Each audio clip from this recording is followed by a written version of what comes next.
Salut, c'est Pauline de Lina. J'ai envie de vous parler d'un endroit un peu magique. Madeleine, la plateforme de streaming de Lina. Oui, vous allez me dire, encore une. Mais elle a ce petit truc en plus. Chaque semaine, je choisis pour vous des films rares. Les premiers Chabrol, Corneau, Godard. Des séries cultes. Je vous emmène faire un tour en torpedo avec les Brigades du Tigre. Ou réfléchir avec Marguerite Duras sur un plateau de Bernard Pivot.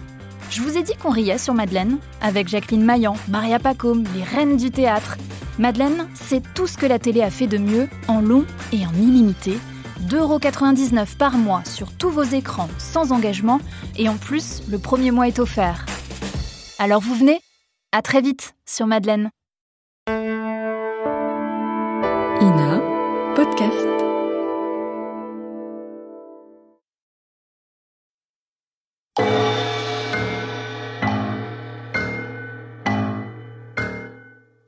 Les maîtres du mystère.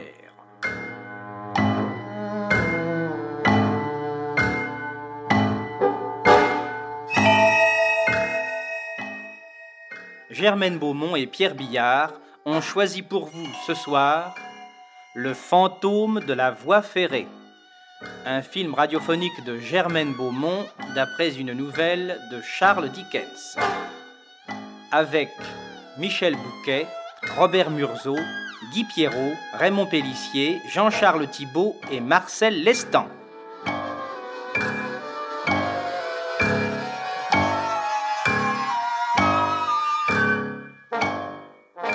Chronique de Germaine Beaumont et Roger Régent. Bruitage, Jean Berriac. Prise de son, Jean Deloron. Collaboration technique, Pierre Fauvre. Assistante, Odette Jodry. Réalisation, Pierre Billard.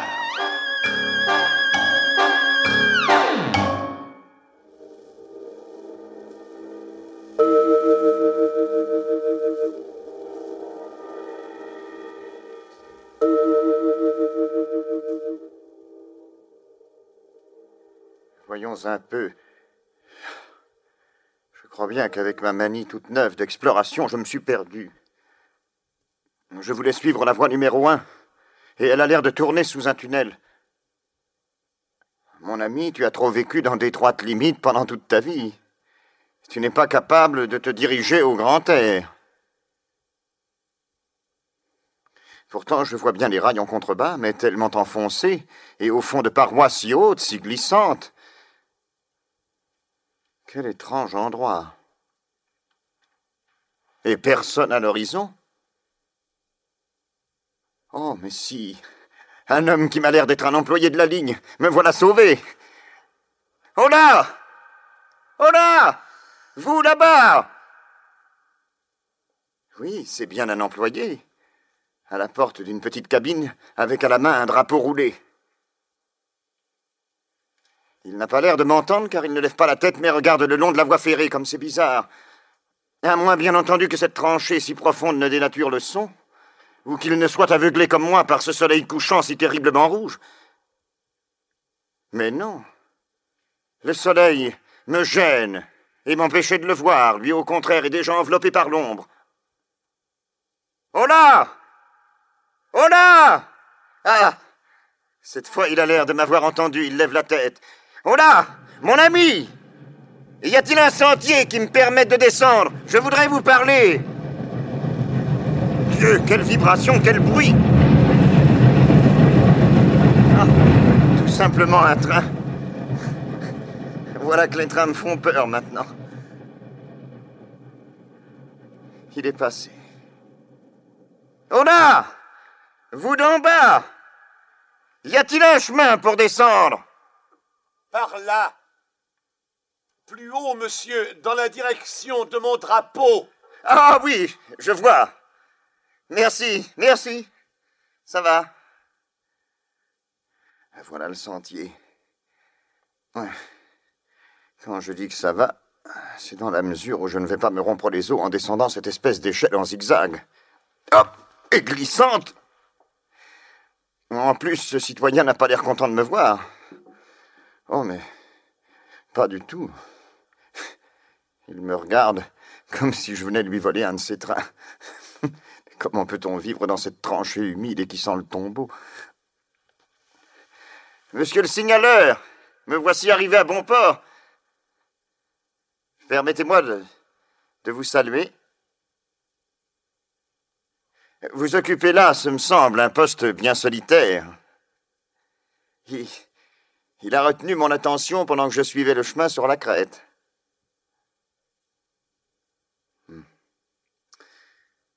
J'imagine que par ici, les visiteurs sont rares.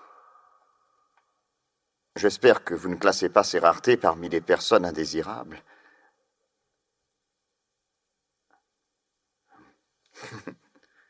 Vous vous posez sans doute des questions à mon sujet. Probablement celles que je me pose à moi-même. Pourquoi ces promenades sans but apparent? Pourquoi ces curiosités en apparence intempestives? Votre accueil, disons, réservé, me le laisserait entendre. Je vous avoue qu'il m'intimide. Je vous dérange, sans doute. Je vois que votre attention est concentrée sur ce fanal rouge qui marque l'entrée du tunnel. Je présume que son entretien fait partie de vos fonctions. Ne savez-vous pas qu'il en est ainsi? Je ne suis pas très informé de ces choses. Mais j'ai l'impression, excusez-moi si je le dis un peu crûment, que je vous inspire une sorte de crainte. Non, je me demandais simplement, monsieur, si je ne vous avais pas déjà rencontré. Mais où cela? Là, en cet endroit. Là? Où se trouve le fanal rouge? Oui. Mais mon ami, qu'est-ce que je voudrais faire auprès d'un fanal? Quoi qu'il en soit, je puis vous assurer, vous jurer même, que je ne me suis jamais approché de ce feu. Mais je vous adjure de me croire. Fort bien, monsieur, puisque vous le dites, je vous crois. Dans ce cas, puis-je satisfaire ma curiosité et vous poser toutes sortes de questions concernant votre travail? Depuis que j'ai quitté le mien, je me sens animé d'un désir immense de savoir comment se comportent mes semblables. Votre emploi vous occupe-t-il beaucoup? Oui, monsieur, dans la mesure où l'on peut considérer la responsabilité comme un travail. Par responsabilité, vous entendez exactitude et attention, je suppose. Oui, monsieur, car sous le rapport du travail manuel, je n'ai pratiquement rien à faire. Mais encore... Eh bien, monsieur, je dois changer ce signal, entretenir ces feux, manœuvrer ce levier de fer de temps à autre. C'est à peu près tout sous ce rapport. Il me semble que cela vous laisse bien des heures de solitude, hein, et dans un poste retiré. Cet aspect de mon emploi a l'air de vous préoccuper, monsieur, mais croyez-moi, c'est une affaire de routine. Dès l'instant où la vie s'engage dans une voie, il faut bien s'y adapter. Mais comment occupez-vous vos loisirs qui n'en sont pas? Si j'avais jamais éprouvé le moindre penchant pour les chiffres, monsieur, il est probable que je me serais cultivé dans ce domaine. J'ai bien tâté d'un peu d'algèbre, mais cela n'a pas donné grand résultat. Dites-moi, êtes-vous obligé pendant vos heures de répit de vous tenir constamment dans ce fossé humide? Ne pouvez-vous escalader ces parois de pierre pour profiter un peu de la lumière du soleil? C'est affaire de temps et de circonstances, monsieur. Certaines conditions du trafic sur cette ligne la rendent moins encombrée que les autres. Il en est de même pour certaines heures de jour et de nuit. Cela dépend également du temps qu'il fait. Je suppose que s'il fait beau, vous saisissez l'occasion de vous éloigner des ombres de cette tranchée. Sans doute. Mais je puis être à tout instant rappelé par la sonnette électrique. Et comme je guette cette sonnette avec une inquiétude redoublée, le repos que je pourrais prendre à l'air libre n'est jamais un vrai repos. J'avoue que je n'y avais pas pensé. Oh, c'est moi, monsieur, qui ne pense pas à vous offrir une hospitalité plus généreuse que ce bout de sentier le long des rails. Ma cabine est petite, mais contient du moins du feu et un banc. Je ne vous parle pas de mes registres, de mes cadrans et de la sonnette électrique dont je vous ai parlé, et qui est ennemie de mon repos. Vous vous exprimez, si vous m'autorisez à formuler cette remarque d'une manière qui suggère une très bonne éducation. Et qui s'accorderait mal, selon vous, à ma condition de signaleur. Mais monsieur, on trouve des cas semblables dans toutes les catégories d'hommes et de professions. Pour ma part, j'ai entendu dans des dépôts de mendicité, dans des commissariats, dans des bureaux de recrutement et des casernes, des hommes parler d'une manière correcte. Je n'en doute pas. Cela m'est arrivé aussi. Cependant, je vous rangerai volontiers à part. Puisque vous insistez, j'avouerai, sans doute cela vous paraît-il incongru de l'imaginer à me voir assis dans cette sorte de hutte, que je fus un étudiant en philosophie et sciences naturelles et que j'ai suivi des cours et des conférences. Quelque infortune vous a sans doute détourné d'une carrière plus ambitieuse que celle-ci. L'infortune vient souvent de soi-même, monsieur.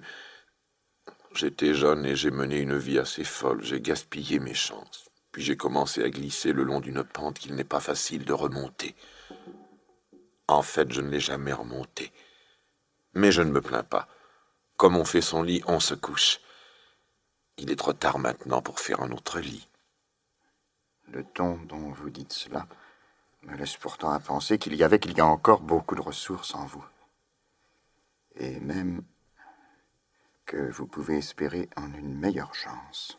Ma chance, monsieur, est de savoir ne rien espérer en dehors de ce que vous voyez ici.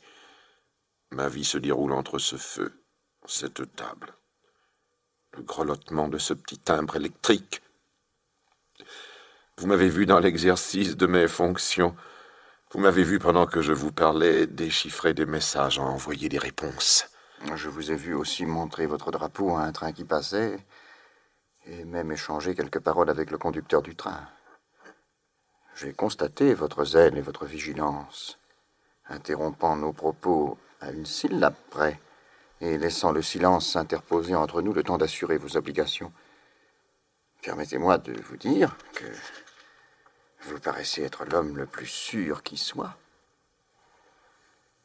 Sauf que...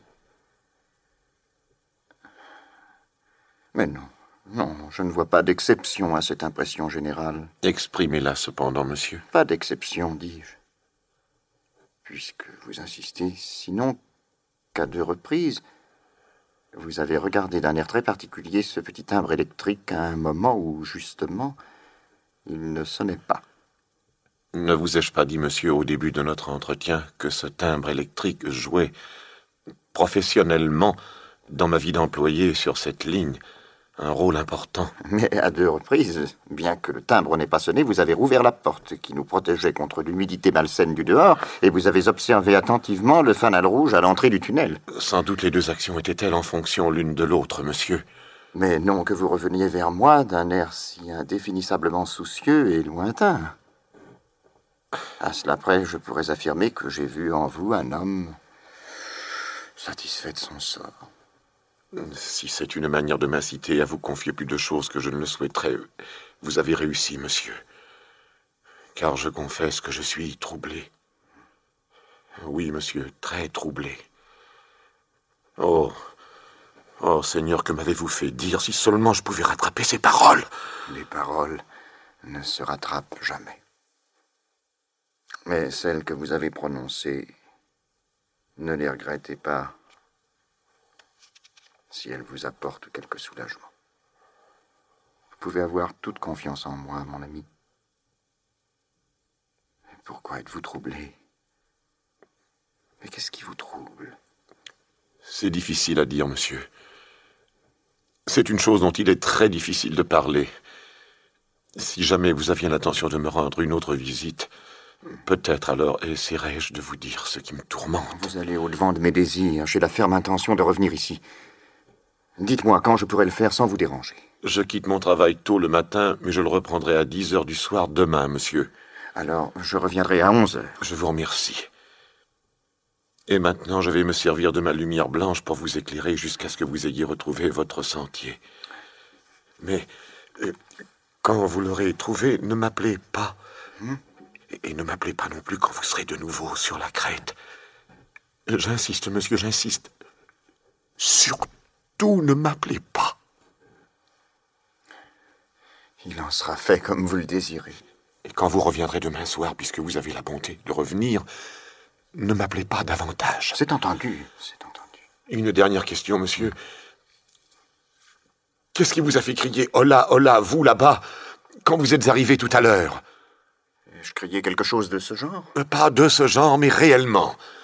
C'était là vos propres paroles, je m'en souviens très bien, je ne peux pas ne pas m'en souvenir. Elle n'avait pourtant rien de très remarquable. Je les ai évidemment prononcées parce qu'elles m'étaient dictées par les circonstances. C'est-à-dire qu'après m'être un peu perdu en chemin, je vous ai aperçu en contrebas... Et pour aucune autre raison. Pour absolument aucune autre raison. Mais quelle autre raison aurais-je pu avoir? Vous n'avez pas eu l'impression qu'elle vous aurait été dictée d'une manière surnaturelle? Mais non. Je vous assure que non. Alors bonsoir, monsieur, et à demain. Ne vous écartez pas de ce passage étroit le long du rail. D'ailleurs, je vous éclaire. Et vous trouverez le sentier en zigzag moins difficile à monter qu'il ne l'est à descendre. À demain, monsieur. À demain.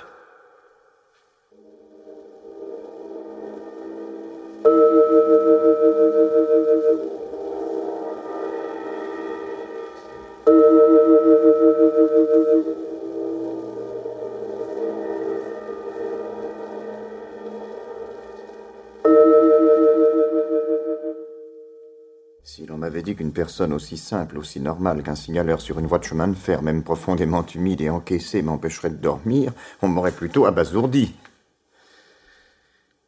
Mais, à dire vrai, ce sont surtout les dernières paroles qu'il a prononcées dont je ne puis écarter l'obsession. D'une manière surnaturelle. Il m'a demandé si cette question banale, « Hola, hola, vous là-bas », n'avait pas été dictée d'une manière surnaturelle.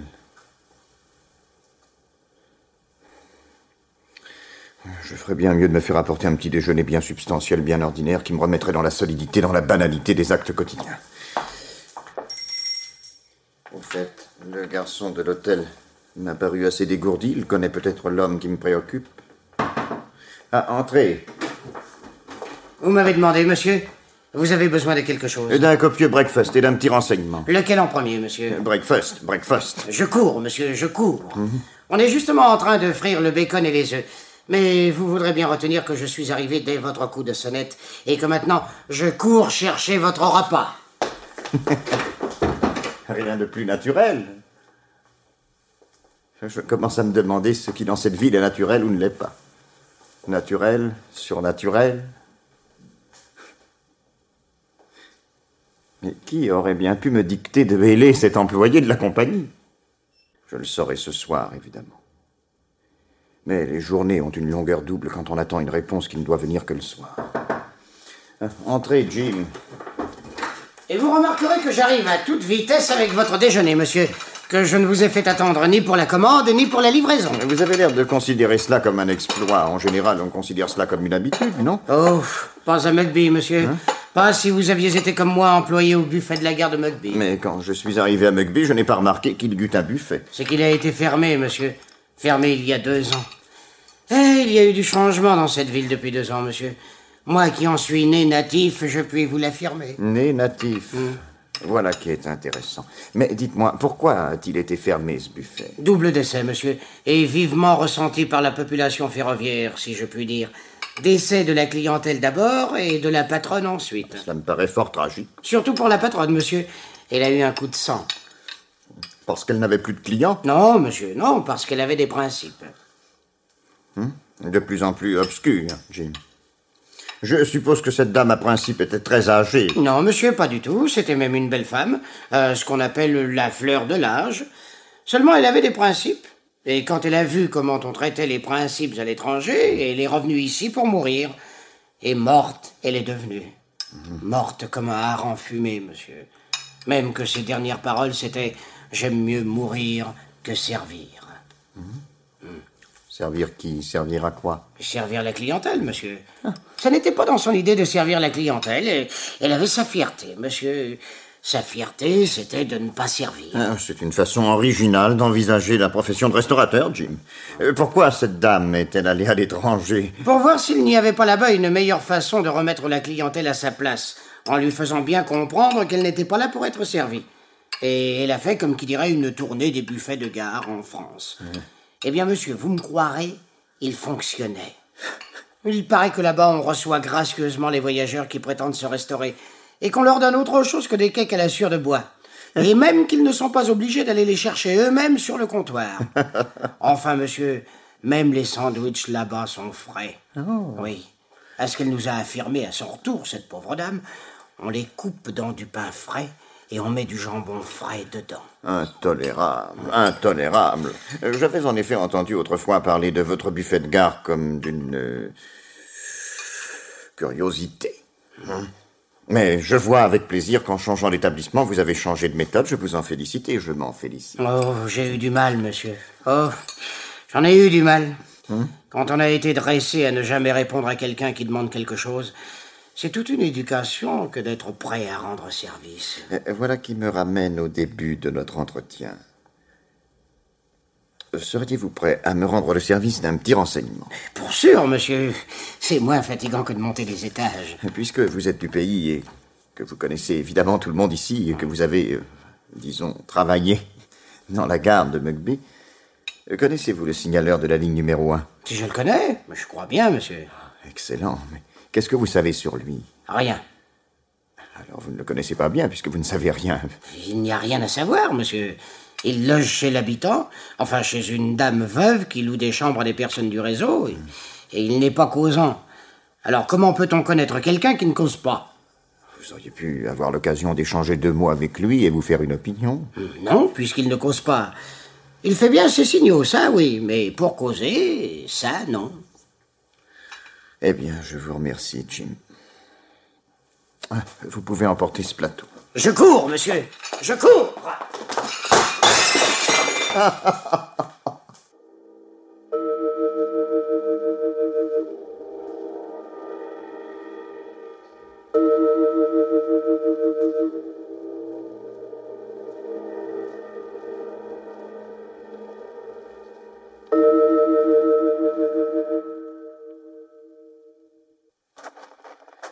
En somme, je ne suis pas plus avancé.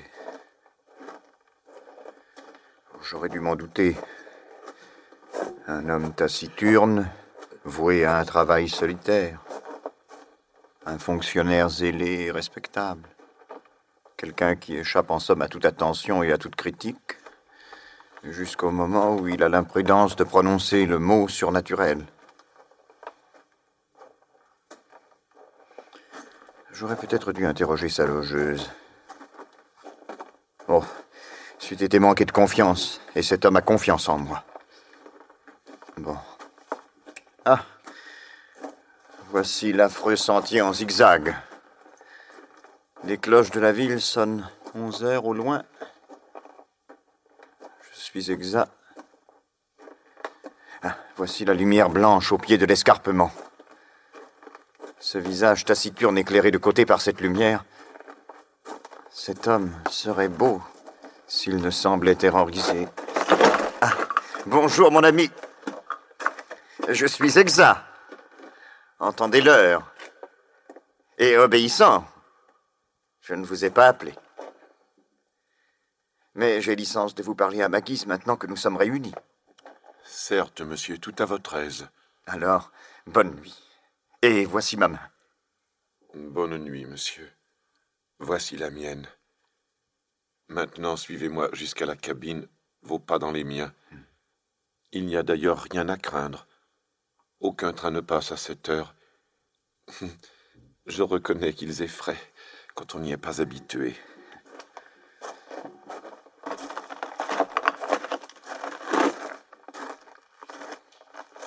Puis-je vous dire maintenant que je vous écoute, et avec une grande impatience. Vos dernières paroles sont restées dans ma mémoire et m'ont agité. Je ne vous ferai pas attendre davantage, monsieur. Asseyez-vous à votre aise et écoutez-moi. Vous n'aurez pas à me demander 2 fois ce que vous désirez savoir et ce qui me tourmente si fort. Je vous ai pris hier pour quelqu'un d'autre, et c'est cela qui m'a effrayé. Votre erreur? Non, le quelqu'un d'autre. Qui est-il? Je ne le sais pas. Il me ressemble? Je ne sais pas, je n'ai jamais vu son visage. Il tient son bras gauche devant ses yeux et il fait signe violemment avec son bras droit. Comme cela, monsieur, comme cela. Oui, cela voudrait dire en somme... écartez-vous, pour l'amour du ciel, écartez-vous. Exactement. Et c'est ainsi que les choses se sont passées, il y a de cela un certain temps. Par une nuit de clair de lune, j'étais assis, ici où nous sommes, quand j'ai entendu une voix crier au dehors « Allô, allô, la personne qui est ici !» Naturellement, je me levai en sursaut, et de ma porte, je vis quelqu'un qui se tenait près du fanal rouge, du tunnel, gesticulant ainsi que je viens de vous le montrer. La voix était rauque à force de crier. Et elle criait « Attention ! Faites attention !» Et puis de nouveau « Allô, allô, vous, là-bas, faites attention !» Mais c'était une voix normale. Oui, la voix normale de quelqu'un qui crie. Et tellement qu'en l'entendant, j'attrapai ma lampe, la mise au feu rouge et courus vers la présence en appelant moi-même « Qu'y a-t-il? Qu'est-ce qui se passe? Qu'est-ce qui arrive? Qu'est-ce qui est arrivé? Où ?» La personne se tenait juste à la limite de l'entrée obscure du tunnel. Vous n'aviez pas peur à ce moment-là? Non. Non, je m'étonnais seulement de voir que la personne gardait son bras en travers de ses yeux. Je m'avançai alors et j'étendais déjà ma main pour essayer d'écarter le bras qui cachait le visage. Quand soudain je ne vis plus personne. Et la personne s'était cachée sous le tunnel? Non. Je le crus évidemment et parcourus plusieurs centaines de mètres sous le tunnel.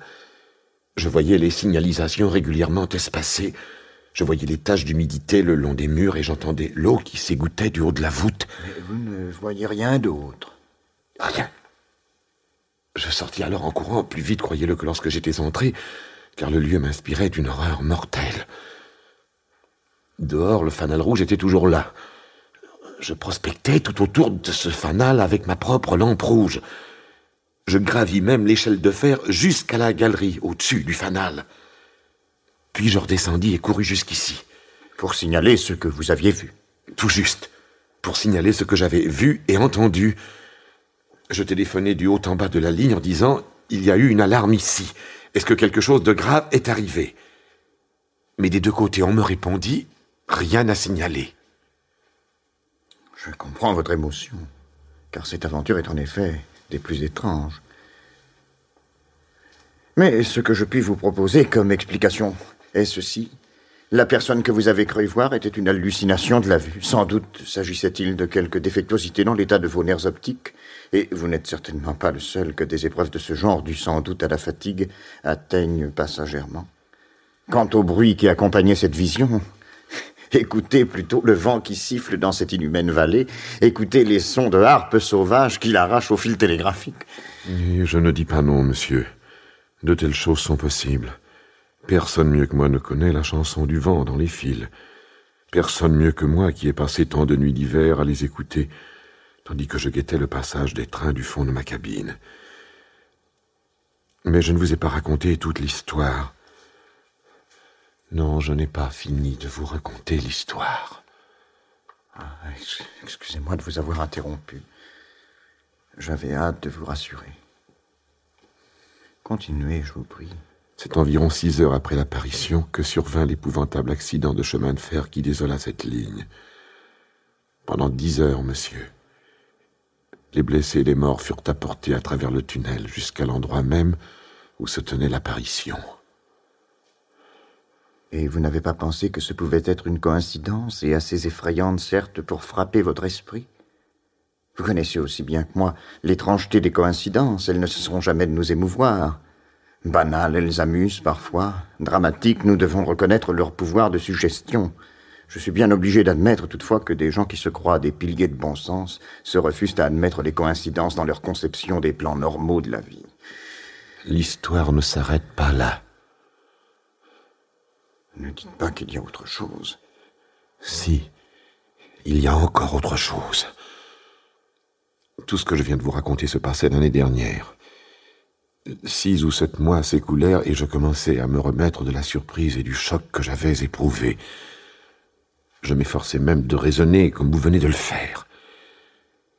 Et puis un matin, comme le jour commençait à poindre, je me tenais debout sur le pas de ma porte, regardant du côté du fanal rouge. lorsque je vis de nouveau le spectre. Quoi, le matin? Oui. C'est étrange, n'est-ce pas? On croit toujours aux apparitions du soir ou de la nuit.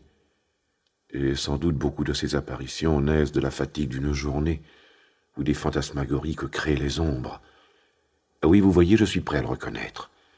Et qu'elles sont engendrées dans certains cas par les bruits insolites ou le poids de la solitude nocturne. Mais cette fois, le jour se levait. Et le spectre était là. Vous a-t-il appelé?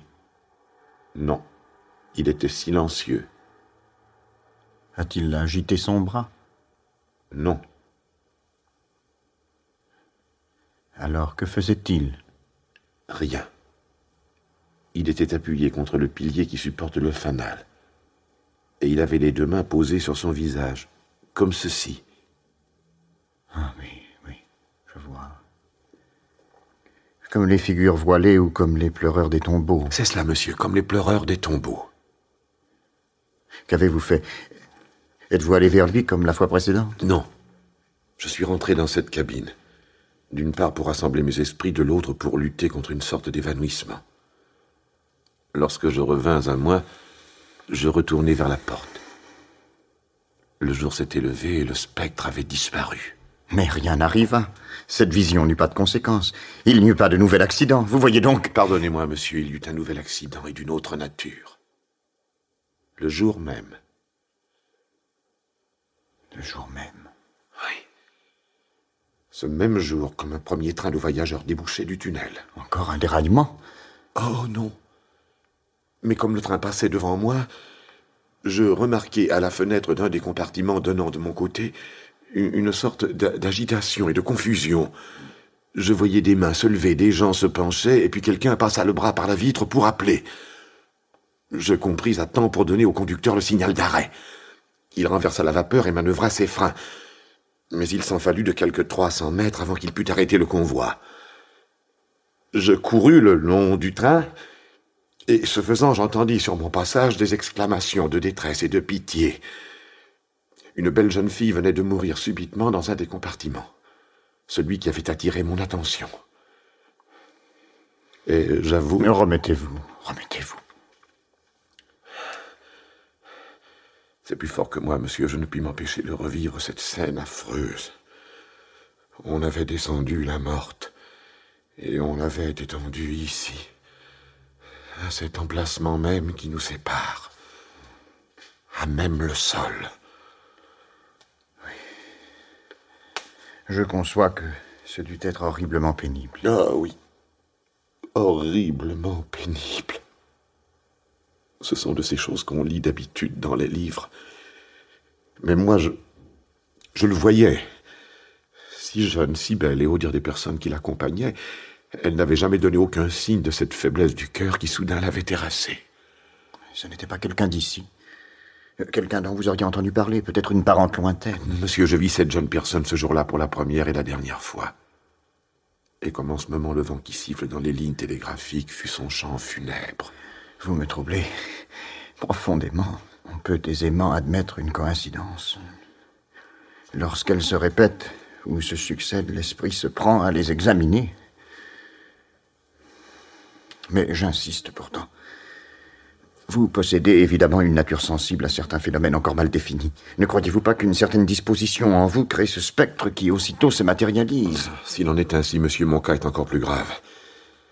Car voyez-vous, après un intervalle assez long au cours duquel je me remis, malgré moi, à espérer, le spectre est revenu. Encore? Ce n'est pas possible. En êtes-vous bien sûr? Alors, je n'ai que trop de raisons d'en être sûr. Car il est revenu non pas une seule fois comme avant, mais plusieurs fois. On pourrait dire comme cela lui chante. Où se tient-il? Près du fanal. Et quel geste fait-il? Quel geste croyez-vous le voir faire? Il recommence comme la première fois, monsieur. Il gesticule de la même façon. Il cache son visage avec son bras gauche et il remue le bras droit avec la même violence, comme pour dire « Pour l'amour de Dieu, faites attention, dégagez, dégagez !» Selon vous, une autre catastrophe serait imminente? Selon moi, une autre catastrophe est imminente. Et c'est pourquoi je n'ai ni répit ni tranquillité. Parfois, il m'appelle pendant plusieurs minutes consécutives en répétant plaintivement « Vous, là-bas, faites attention, faites attention !» Et il se tient là, remuant son bras droit. Et puis il fait sonner ce timbre. Un instant. A-t-il fait sonner cette petite clochette pendant que j'étais ici hier? Et lorsque vous êtes allé sur le seuil de la porte? Oui, monsieur, à 2 reprises. Eh bien, vous voyez à quel point votre imagination peut vous trahir. J'étais là. Mes yeux étaient fixés sur la clochette. Mes oreilles guettaient la sonnerie. Et aussi vrai que je suis une créature vivante, jamais cette cloche n'a sonné. Non, à aucun moment. Sinon, lorsqu'elle a été mise naturellement en branle par la gare, qui est en communication avec vous. Croyez bien, monsieur, que je n'ai jamais encore fait une erreur de ce genre. Je n'ai jamais confondu le signal de l'au-delà avec celui que peut provoquer normalement la main d'un homme. La vibration d'appel du spectre est une vibration qui ne ressemble à aucune autre. Et je n'ai jamais dit que la clochette s'agitait d'une manière visible. Et sa résonance est très mystérieuse. Cela ne me surprend pas que vous ne l'ayez pas perçue. Moi, je l'ai entendu, hélas. Avez-vous l'impression que le spectre était là quand vous êtes sorti? Il était là. Les 2 fois? Ah oui, les 2 fois. Voudriez-vous venir jusqu'à la porte avec moi et regarder s'il est là maintenant? Vous me demandez quelque chose de très pénible. Non, puisque je suis avec vous.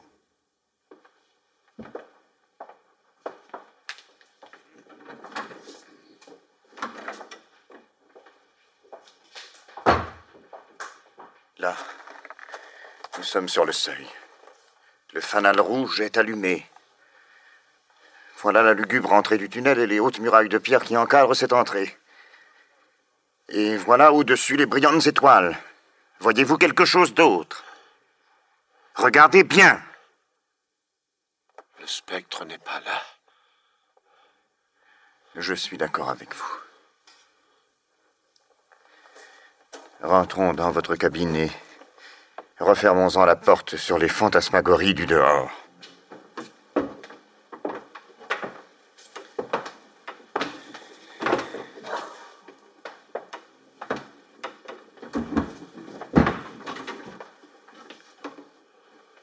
Appelez-les ainsi qu'il vous plaira, monsieur. Mais vous n'êtes pas sans avoir compris que ce qui me trouble si terriblement, c'est la question que je me pose. Le spectre veut me dire quelque chose. Mais quoi? Je ne vois pas très exactement ce que vous voulez dire par là. Et c'est bien simple, pourtant. À qui s'adresse cet avertissement surnaturel? Quel est cette fois-ci le danger? Où est le danger? Il n'y a aucun doute qu'un danger plane sur quelque point du parcours de cette ligne. Il n'y a aucun doute qu'une calamité épouvantable est sur le point de se produire. Je n'en puis douter cette 3e fois, après ce qui s'est passé les 2 fois précédentes. Avouez qu'il y a là pour moi une cruelle hantise. Que puis-je faire? Quelles qu'en soient les données, je reconnais que cela pose pour vous un problème des plus étranges. Voyez-vous, monsieur, cela se présente ainsi. Si je télégraphie « danger » sur telle ou telle direction de la ligne ou sur les 2, je n'en puis donner la raison. Je ne ferais que m'exposer à un blâme et cela ne servirait à rien. On penserait que je suis fou. Voilà comment ça se passerait si vous me permettez de vous l'expliquer. J'envoie mon message. Danger, faites attention. Réponse, quel danger, où? Nouveau message, je n'en sais rien, mais pour l'amour du ciel, faites attention. Eh bien, le résultat, c'est qu'on me déplacerait. Qu'est-ce qu'on pourrait faire d'autre? Évidemment. Je comprends la torture mentale que peut éprouver un homme scrupuleux, écrasé au-delà de toute résistance par le poids d'une responsabilité qui implique des vies humaines. La première fois que j'ai vu ce spectre, pourquoi ne m'a-t-il pas dit quel accident allait arriver, s'il devait arriver? Pourquoi ne pas m'avoir dit comment on pouvait l'éviter, s'il était possible de l'éviter?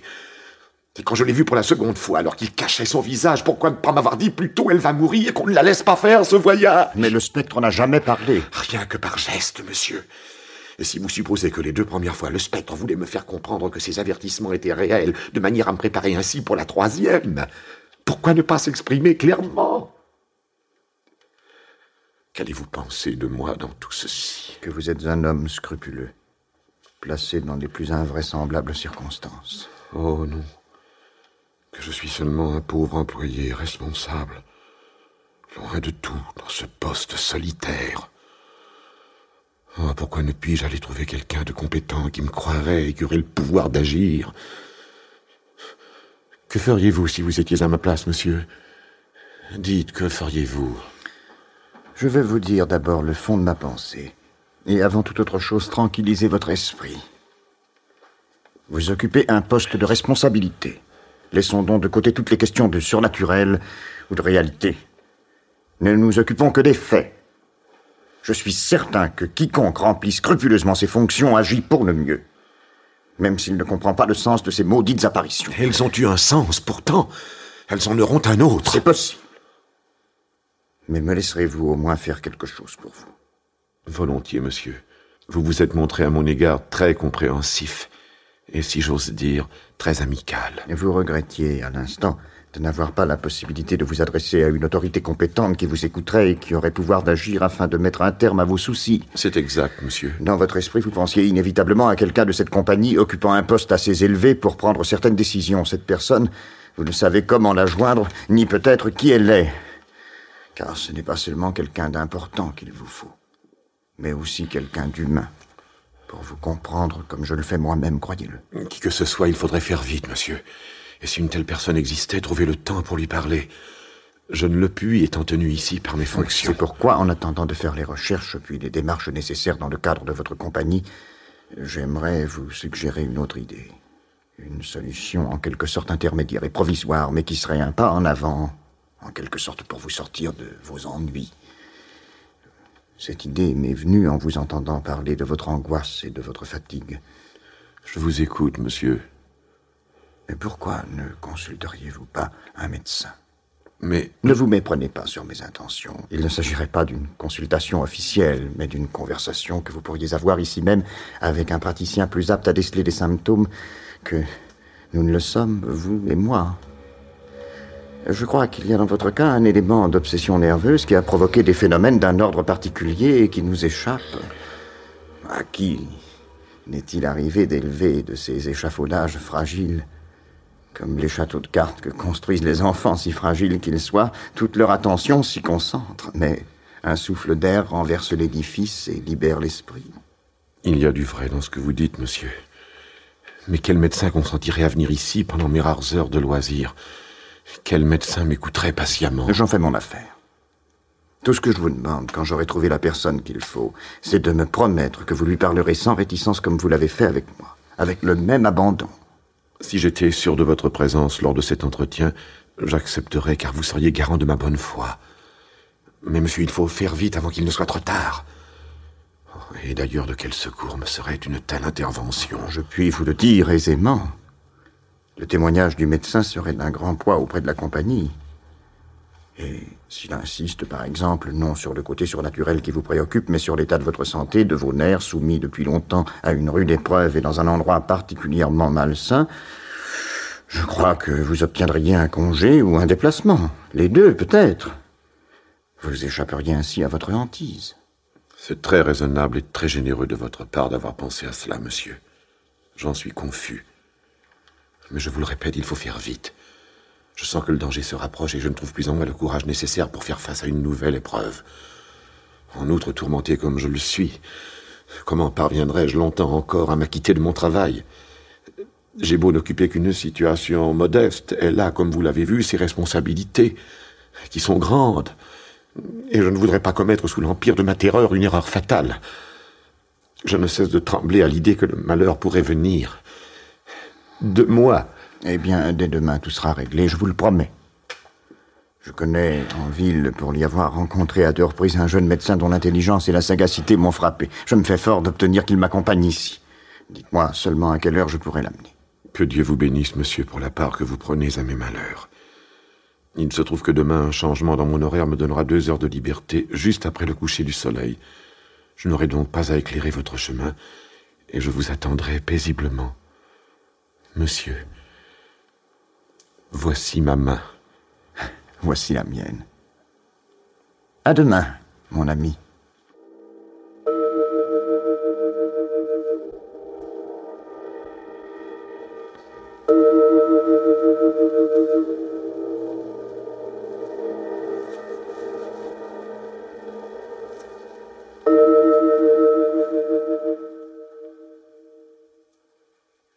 Quelle merveilleuse fin de journée, Dr. Wilding. Elle vous récompense de m'avoir accompagné. Ce que vous m'avez raconté au sujet de cet homme m'intrigue beaucoup, je l'avoue. Je crois vous avoir tout dit à son sujet, docteur, mais votre observation ira sans doute plus loin. Il m'est apparu à moi comme un homme intelligent, cultivé même, destiné sans doute à une autre vie, mais résigné à la sienne. Ajoutez qu'il est vigilant, scrupuleux et d'une exactitude remarquable dans son travail. Toute la question est de savoir pendant combien de temps encore il pourra le demeurer, et c'est une question qu'il se pose lui-même. Son cas est à coup sûr des plus étranges. Il y a là une double hallucination, de la vue et de l'ouïe. Ah, au fait, ne vous a-t-il jamais dit comment le spectre, enfin si spectre il y a, était vêtu? Ah non. Non, je ne le lui ai pas demandé. Mais il est certain qu'en dehors du double geste de cacher son visage avec son bras gauche en agitant l'autre avec violence, rien dans sa mise ne le désignait à l'attention. Rien de ces ridicules oripeaux dont on affuble les fantômes dans les récits de bonnes femmes. Je présume qu'il doit être vêtu comme n'importe quelle personne avec laquelle sa victime, si j'ose dire, a coutume d'être en rapport sur la voie numéro 1. Curieux. Oui, c'est ce qui donne à mon sens un caractère si particulier à cette apparition. Rien de spectaculaire. Quelqu'un de la voie ferrée donnant un signal. Mais un signal de l'au-delà, à un camarade de travail et dans les termes les plus ordinaires, les plus quotidiens. Oh là, quelqu'un là-bas. Quoi qu'il en soit, vous allez tout apprendre mieux que par moi-même. Voilà le sentier. Oh là, quelqu'un là-bas! Mon Dieu. Qu'est-ce que j'entends? Je deviens fou. Le spectre. Remettez-vous, c'est simplement quelqu'un en contrebas qui semble nous héler. Oui, il y a un groupe d'hommes, et j'en vois un qui se tient comme votre spectre en cachant ses yeux et en muant le bras. Je vous en prie. Courons, il est arrivé quelque chose. Nous venons trop tard. Oh, je n'ose regarder. Le tunnel, le feu rouge. Je ne vois aucun feu rouge, seulement l'entrée du tunnel. Une petite tente au pied d'un poteau de métal. Vous avez raison, Jones. Quelque chose est arrivé, courons. Messieurs, qu'y a-t-il? Que se passe-t-il? Nous venions, le docteur Wilding et moi, voir un ami. Si c'est le signaleur, il a été tué ce matin, monsieur. Sûrement pas l'homme qui s'occupait de cet aiguillage. Ah si, monsieur. Ce n'est pas possible, je l'ai quitté hier soir. S'il est de vos amis, vous le reconnaîtrez, monsieur. Son visage n'a pas changé. Il a l'air de dormir. Et approchez-vous. Mon Dieu, c'est lui. Voyez, docteur, c'est lui. Et comment est-ce arrivé? Happé par une locomotive, monsieur. Personne en Angleterre ne connaissait mieux que lui son métier. Mais je ne sais comment cela se fait. Il suivait de trop près le rail extérieur. Il faisait grand jour. Il avait tout juste éteint le fanal et tenait la lampe à la main. La locomotive sortait du tunnel. Il lui tournait le dos et l'a renversé. Tiens, voilà le conducteur, monsieur. Il nous montrait justement comment c'était arrivé. Tiens, montre-le à ces messieurs, Tom. Eh ben voilà, monsieur. J'étais encore dans la courbe du tunnel quand je l'ai aperçu à la sortie, comme qu'il dirait au bout d'une lorgnette. Et j'avais plus le temps de ralentir. Et je savais que c'était un homme très prudent. Mais comme il n'avait pas l'air d'entendre le sifflet, je l'ai arrêté, ce sifflet. Et comme nous arrivions sur ce pauvre homme, je l'ai appelé aussi fort que j'ai pu. Et qu'avez-vous dit? Ce que je sais, moi... quelque chose comme... Oh là, vous là-bas, faites attention pour l'amour de Dieu, garez-vous. Vous avez dit cela? Ce furent vos paroles? Oui, monsieur. Pendant un temps qui m'a paru affreux, j'ai pas cessé de l'appeler. Et quand la locomotive est arrivée sur lui, j'ai mis mon bras gauche sur mes yeux pour pas voir ce qui se passait. Et jusqu'à l'arrêt du train, j'ai agité mon bras droit, même en pensant qu'il était trop tard. Trop tard.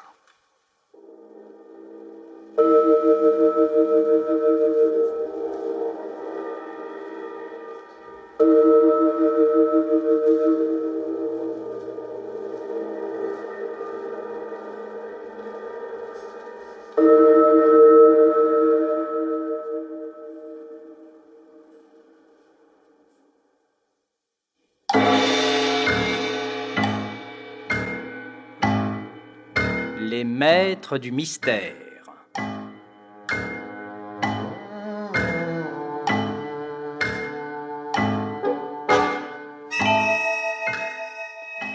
À l'occasion du 150e anniversaire de la naissance de Charles Dickens, Germaine Beaumont et Pierre Billard ont choisi pour vous ce soir Le fantôme de la voie ferrée, un film radiophonique de Germaine Beaumont d'après une nouvelle de Charles Dickens, avec Michel Bouquet, Robert Murzeau, Guy Pierrot, Raymond Pellissier, Jean-Charles Thibault et Marcel Lestan.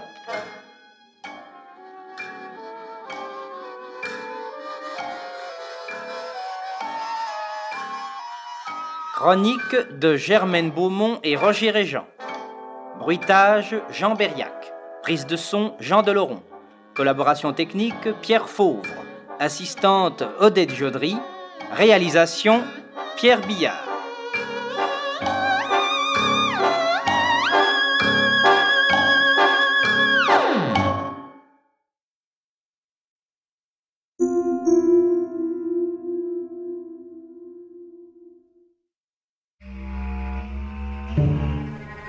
Marie Bénard a-t-elle empoisonné à l'arsenic son mari et 12 autres membres de sa famille? Voilà ce que vont tenter d'éclaircir avocats, enquêteurs, jurés, experts et contre-experts au cours d'une affaire qui passionne la France de 1952 à 1961. Pas moins de 3 procès seront nécessaires pour parvenir à juger celle que tout le monde surnomme alors l'empoisonneuse de Loudun. À travers les chroniques judiciaires de Frédéric Potcher, la star de la profession à l'époque, le podcast Les Archives du crime vous fera éprouver, à votre tour, les tourments de la justice dans l'une des plus fameuses énigmes d'empoisonnement du XXe siècle. L'affaire Marie Bénard est à retrouver chaque jeudi à midi dans le podcast Les Archives du crime sur toutes les plateformes d'écoute et sur podcast.ina.fr.